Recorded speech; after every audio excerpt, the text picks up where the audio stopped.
नमस्कार विद्यार्थ्यांनो, माझे नाव आहे पंकज मते आणि आज आपण सुरू करणार आहोत इयत्ता 6वीतला गणित विषयातला धडा क्रमांक 12 ज्याचे नाव आहे शेकडेवारी.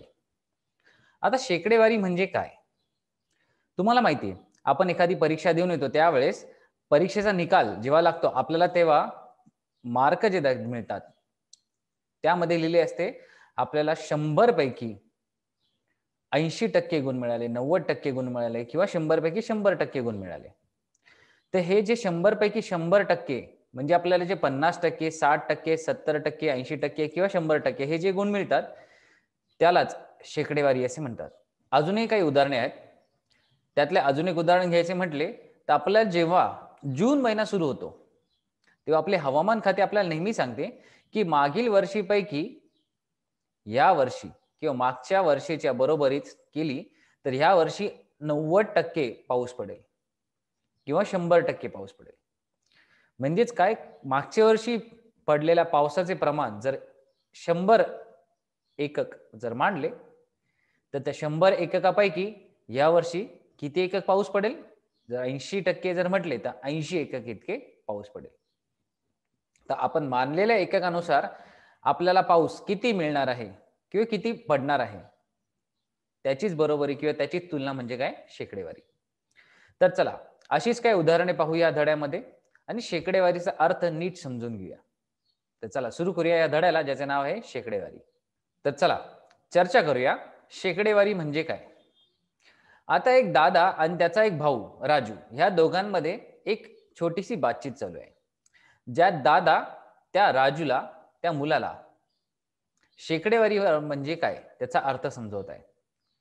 तर त्यांनी काही 2 उदाहरणे घेतली. पहिल्या उदाहरणामध्ये पाहिले की आपल्याला धरण दिले आहे. या धरणात पाण्याचा साठा 58% आहे.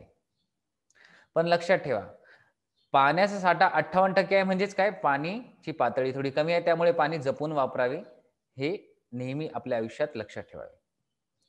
आता दुसऱ्या चित्रात आपल्याला काय दिसते, या आकृतीमध्ये दिसते की मोबाईल आहे, तो मोबाईल 43% चार्ज झाला आहे. आता यावरती मुलाला प्रश्न काय पडतो की 58% काय दर्शवतात किंवा हे 43% काय दर्शवतात. मग दादा त्यावरती काय उत्तर देतो ते आपण पाहूया, कारण त्यातूनच आपल्याला कळेल शेकडेवारीचा अर्थ.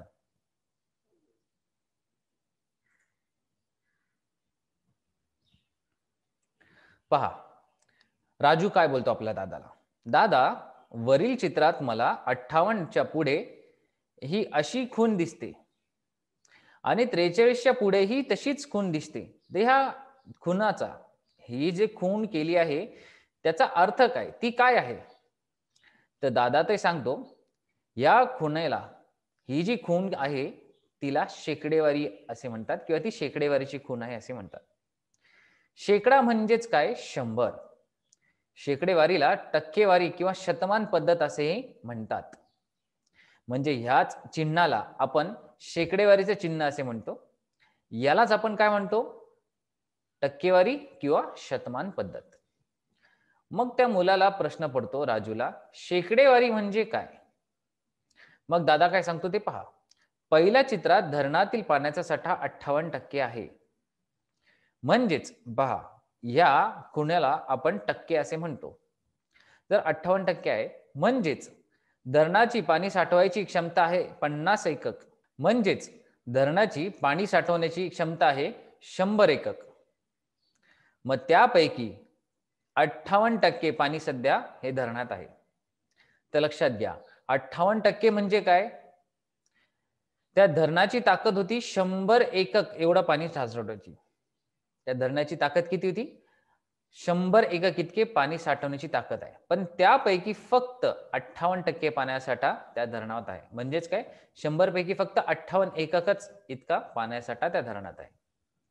आता दुसऱ्या उदाहरणामध्ये मोबाईल फोनची बॅटरी पूर्ण चार्ज झाली असता 100 एकक अशी चार्ज आहे असे मानले जाते. आपण पहा, आपला मोबाईल जेव्हा चार्जिंगला लावतो तेव्हा आपल्याला फुल चार्ज असे लिहून येतं किंवा 100% चार्ज असे लिहून येतं. 100% म्हणजे काय? जितकी आपल्या बाटलीची 100% म्हणजे काय? जितकी आपल्या बॅटरीची क्षमता आहे तितकी बॅटरी संपूर्ण भरलेली आहे. परंतु आता त्या चित्रामध्ये 43% एवढी बॅटरीचा चार्ज लिहिला होता. म्हणजेच काय, 100 पैकी फक्त 43 एकक इतकाच चार्ज त्या बॅटरीमध्ये आहे असं दिसते. शेकडा म्हणजेच एकूण भाग 100 आहे असे एकक मानून केलेली तुलना होय. म्हणजे जेव्हाही आपण म्हणतो की 58% किंवा 43% त्यावेळेस आपण ही बरोबरी 58 आणि 43 ही कोणाबरोबर करतो? 100 बरोबर करतो. लक्षात घ्या. आता वळूया अजून एक उदाहरणाकडे. आता राजू काय बोलतो? धरणात जर 50% पाणी भरलेले असेल तर धरण अर्धे भरले असे आपण म्हणू शकतो का? 50% म्हणजे काय? हे टक्के म्हणजे काय? 100 एकक इतके. त्यापैकी फक्त 50 म्हणजे 100 पैकी जर 50% पाणी असेल तर आपण म्हणतो अर्धाच भाग भरला आहे. तर दादा काय बोलतो पहा. हो, 50% म्हणजे 100 पैकी 50 भाग पाणी आहे. म्हणजे 100चा अर्धा काय असतो? 50च असतो. 58% म्हणजे 100 पैकी 100 एककांपैकी 58 एकक. हे अपूर्णांकात लिहिताना कसे लिहितो आपण? 58/100 असे लिहितो. म्हणजे धरणाच्या एकूण क्षमतेच्या 58/100 भाग आपल्याकडे पाणी आहे. तर 100 पैकी 58 50% किंवा 58%. 58% लिहायचे म्हणजेच काय? 58 भागिले 100. तर आपली त्याची क्षमता किती होती? 100% होती. 100 एकक इतकी. त्यापैकी फक्त 58% किंवा 58 एकक पाणी भरले आहे.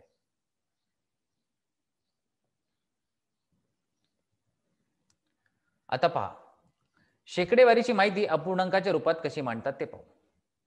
आपल्याला शेकडेवारी अपूर्णांकात लिहायची आहे. तर पहिलं उदाहरण काय पहा. 50% म्हणजे एकूण 100 पैकी 50 भाग. पहा, 50% म्हणजे काय? आपल्याला एकक पकडावे लागेल. आपल्याला एक संख्या पकडावी लागेल, ती आहे 100. त्या 100 पैकी फक्त 50 भाग म्हणजेच आपण कसं लिहितो? 50/100.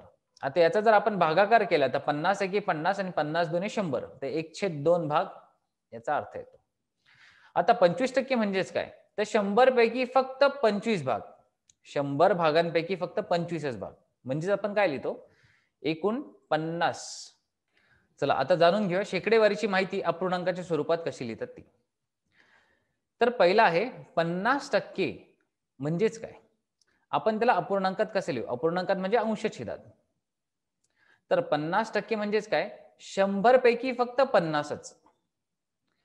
तर 50% म्हणजे एकूण 100 पैकी 50 भाग म्हणजेच एकूणाचा 50/100. 50% म्हणजे काय? 100 भागापैकी फक्त 50च भाग इतका आहे. म्हणून 50/100 लिहिले. ही 100 पूर्ण भाग किती आहेत? 100. त्यापैकी आपल्याला किती दिलेत? 50 असे याचा अर्थ होतो. तर 50 ने 100 ला भागले तर उत्तर किती आले? 1/2. आता दुसरं उदाहरण घेतले तर 25%. आता 25% म्हणजेच काय? तर 100 भागापैकी फक्त 25 भागच आहे. तर आपण कसं लिहितो? 25% म्हणजे 100 पैकी 25 भाग म्हणजेच एकूणच 25/100 आणि 25 ने 100 ला भागले तर 1/4 भाग आपल्याला उत्तर येते. आता 35% म्हणजे काय? तर 100 पैकी फक्त 35 भाग. तर 100 पैकी 35 भाग याचा अर्थ कसा लिहितो आपण? 35/100. आता याला समजा 5 ने भागले तर 5 35 आणि 100 ला जर भागले तर 5 गुणिले 20 हे आपल्याला 100च येते. मग 7/20 इतका भाग. तर अशा प्रकारे शेकडेवारीची माहिती आपण अपूर्णांकाच्या स्वरूपात लिहितो. आता अपूर्णांकालाही आपण शेकडेवारीत लिहू शकतो. कसे ते जाणून घेऊ.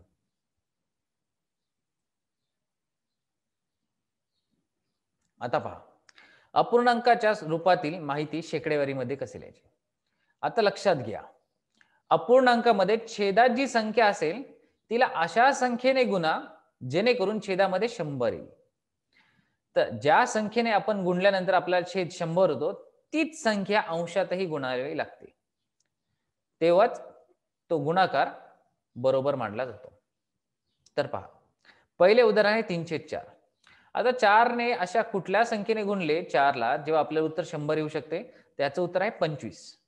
तर 25 ने समजा 4 ला गुणले तर आपल्याला अंशामध्ये सुद्धा 25 नेच गुणावे लागेल. तेव्हा 3 गुणिले 25 आणि 4 गुणिले 25. 4 गुणिले 25 झाले 100 आणि 3 गुणिले 25 झाले 75. म्हणजेच एकूणच 3/4 भाग म्हणजे 75/100. याचाच अर्थ काय? 75%. आता दुसरं उदाहरण पहा, 2/5.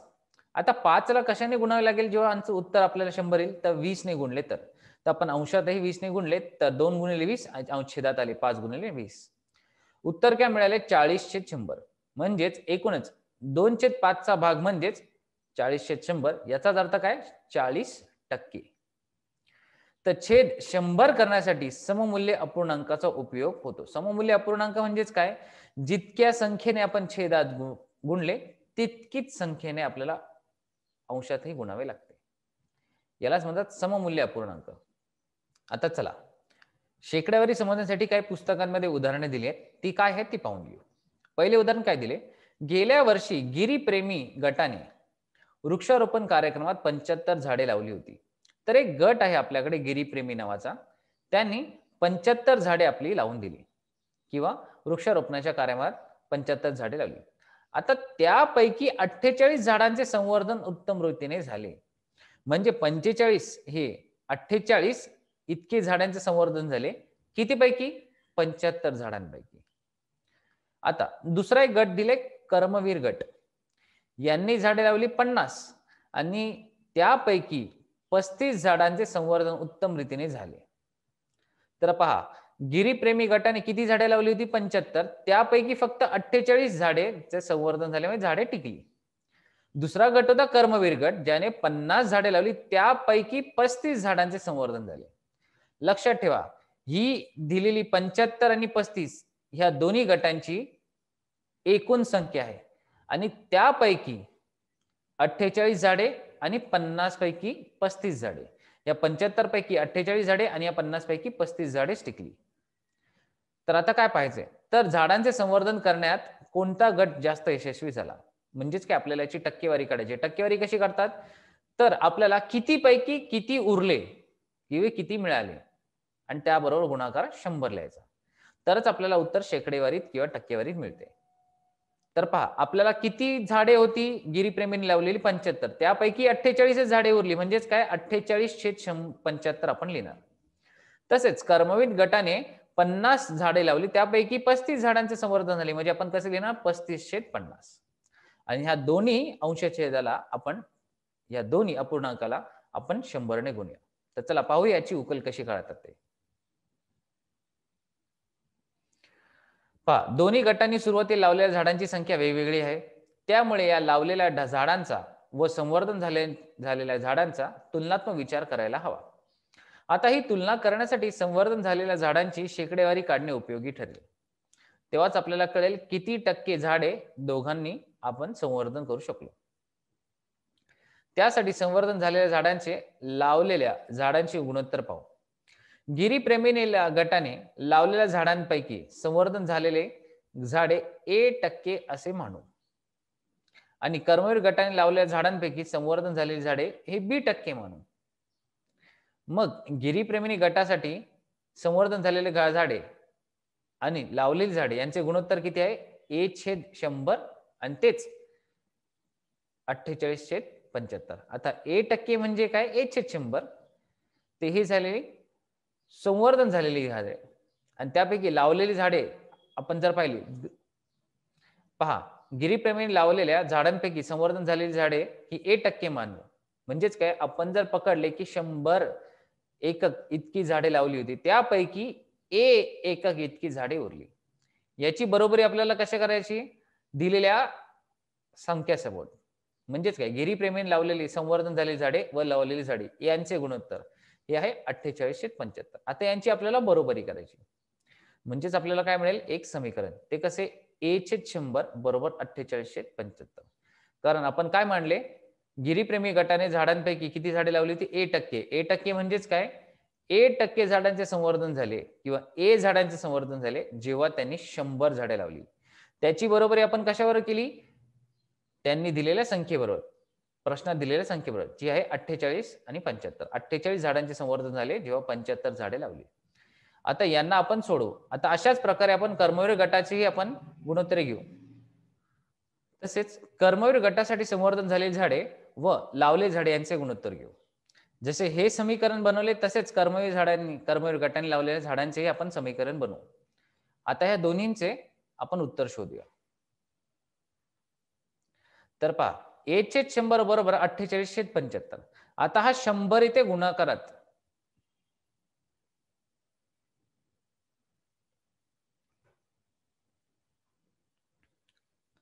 आता हा 100 इथे भागाकारात आहे. याला जर इथून काढायचं असेल तर आपल्याला इथे 100 ने गुणावे लागेल. पण जेव्हा समीकरणाचा अर्थ आपल्याला समान ठेवायचा आहे त्यावेळेस जितक्या संख्येने आपण डाव्या बाजूला गुणू तितक्याच संख्येने आपल्याला उजव्या बाजूलाही गुणावे लागते. म्हणजे दोन्ही बाजूला आपण 100 ने गुणले. तेव्हा पहा, या 100 ने ह्या 100 ला भाग गेला तर उरले फक्त ए. आता इथे काय भेटले 48/75 गुणिले 100. आता पहा, इथे 25 ने भाग जातो. 25 त्रिक 75 आणि 25 चौक 100. आता 3 ने ह्या 48 ला भाग लावला. किती उत्तर येईल? त्या आलेल्या संख्येने या 4 ला फक्त गुणायचे. तर 16 त्रिक 48, तर हे इथे आले 16 आणि इथे 25 ने याला भाग लावले तर इथे उत्तर आले 4. तर 16 गुणिले 4 आले 64. म्हणजेच काय, ए ने 64% इतकी झाडे संवर्धन केली. म्हणजेच काय, कर्मवीर गटाने आणि आपला गिरीप्रेमी हे 2 गट होते, त्यापैकी गिरीप्रेमी गटाने 64% इतक्या झाडांचे संवर्धन करू शकले. आता वळूया गिरीप्रेमी चे झाले. आता वळूया कर्मवीर गटाकडे. ज्याची आपण झाडे संवर्धन केली होती ती पकडली बी आणि किती झाडे लावली होती ती पकडली 100. आता याचे समीकरण सोडवले तर त्याची बरोबरी आपण केली किती, खरी किती झाडे लावली होती 50, त्यापैकी किती संवर्धन झाली 35, या बरोबरी केली. तर इथे सुद्धा 100 जर छेदात असतील तर इथे दोन्ही बाजूला आपण 100 ने गुणले तर उत्तर काय आले 100 आणि 100 हे दोघांचा भाग गेला. आता इथे 50 आहेत, 50 ने 100 ला जर भागले तर उत्तर येते 2 आणि 2 गुणिले 35 झाले 70.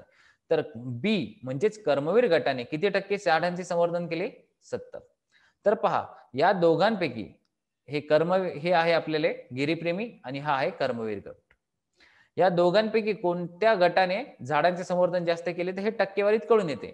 तर 70 म्हणजेच काय, कर्मवीर हा गट खरं तर जिंकला. तर आपण उत्तर कसं लिहितो, झाडांचे संवर्धन करण्यात कर्मवीर गट जास्त यशस्वी झाला. तर अशा प्रकारे आपल्याला शेकडेवारीची उदाहरणे सोडवायची आहेत. तर आज आपण काय शिकलो? आज आपण शिकलो की कुठल्याही संख्येत, समजा आपल्याला कुठल्याही गोष्टींची तुलना करायची असेल, मग आपल्याला परीक्षेत मिळालेले मार्क असो, मागच्या वर्षी पडलेला पाऊस असो, आपल्या धरणांमध्ये असलेला साठा असो की आपला मोबाईल किती चार्ज आहे तो असो, ही खरं तर नेहमी शेकडेवारीतच दिलेली असते. ती शेकडेवारी कशी समजून घ्यायची ती आपण काही उदाहरणे आता पाहिली. पुढच्याही भागात आपण अशीच काहीतरी उदाहरणे पाहू जेणेकरून आपल्याला शेकडेवारीचा पूर्णतः अर्थ कळेल. आपण शेकडेवारी कसे काढतो तेही आपल्याला कळेल आणि त्यानंतर आपण सोडूया सराव संच. तर चला, आज आपण इथेच थांबू. पुढच्या व्हिडिओमध्ये या धड्याचा पुढचा भाग पाहू. तोपर्यंत धन्यवाद.